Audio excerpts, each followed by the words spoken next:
Good day, everyone. Today we're going to be covering Chapter 3 of Philosophy of Freedom by Rudolf Steiner, and we will begin with paragraph 8. I shall begin. But thinking as an object of observation differs essentially from all other objects.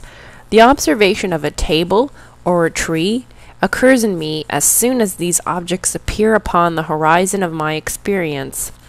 Yet I do not, at the same time, observe my thinking about these things.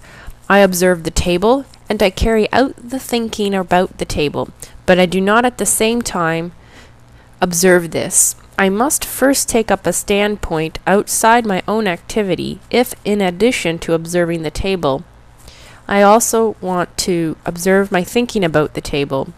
Whereas observation of things and events and thinking about them are everyday occurrences, filling up the continuous current of my life, observation of the thinking itself is a kind of exceptional state. This fact must be properly taken into account when we come to determine the relationship of thinking to all other contents of observation. We must be quite clear about the fact that in observing thinking we are applying to it a procedure which constitutes the normal course of events for the study of the whole of the rest of the world content, but which in this normal course of events is not applied to thinking itself. Okay, our group actually had two summaries because we're rebellious like that, and that's the thing, if you want to have couple of different summaries, go for it. So the first one is, with regards to all other contents of observation, we must keep in mind thinking differs from observation of all other objects because it must be done from a point of reference outside one's own activity. This fact must be accounted for in order to determine the relationship of thinking to all other contents of observation. And the second version we have as a summary that we did was, observation is a procedure that can be applied to world content or thinking, but is not usually applied to the latter. It must be done from outside one's own activity. One cannot observe one's thinking about something while observing that thing. And basically, he talks about how he's going to get into this a little bit more later on, but he's pointing out that observing thinking is in itself an exceptional state. To observe yourself thinking is not the same as observing other things in the world, and you have to get clear with that in your mind, in your thinking, that thinking, like observing your thinking, is a little bit different from observing other things in this world. And that's really what you need to get clear in your mind, is that observing your thinking is a little different. And I think later on he mentions that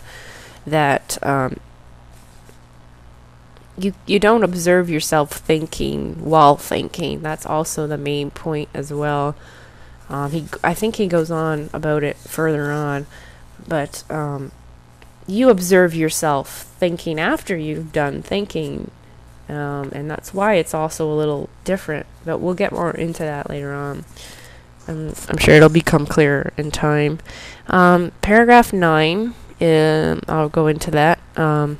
Someone might object that what I have said about thinking applies equally to feeling and to all other spiritual activities. Thus, for instance, when I have a feeling of pleasure, the feeling is also kindled by the object, and it is this object that I observe, but not the feeling of pleasure. This objection, however, is based on an error. Pleasure does not stand at all in the same relation to its object as the concept formed by thinking. I am conscious in the most positive way that the concept of a thing is formed through my activity, whereas pleasure is produced in me by an object in the same way as, for instance, a change is caused in an object by a stone which falls on it. For observation, a pleasure is given in exactly the same way as the event that causes it. The same is not true of the concept. I can ask why a particular event arouses in me a feeling of pleasure, but I certainly cannot ask why an event produces in me a particular set of concepts. The question would simply be meaningless. In reflecting upon an event, I am in no way concerned with an effect upon myself. I can learn nothing about myself through knowing the concepts which correspond to the observed change in a pane of glass by a stone thrown against it. But I do very definitely learn something about my personality when I know the feeling which a certain event arouses in me. When I say of an observed object, "This is a rose," I say absolutely nothing about myself, but when I say of the same thing that it gives me a feeling of pleasure, I characterize not only the rose, but also myself in relation to the rose.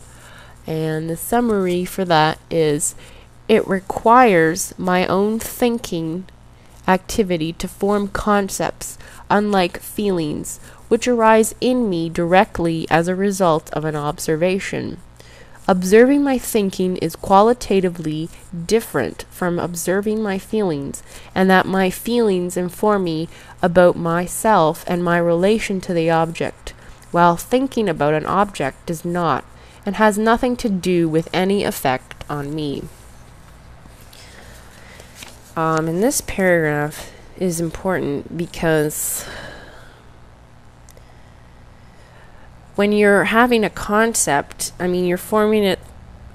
So far, we haven't discussed it too much, but we've decided that we're forming it through our own activity.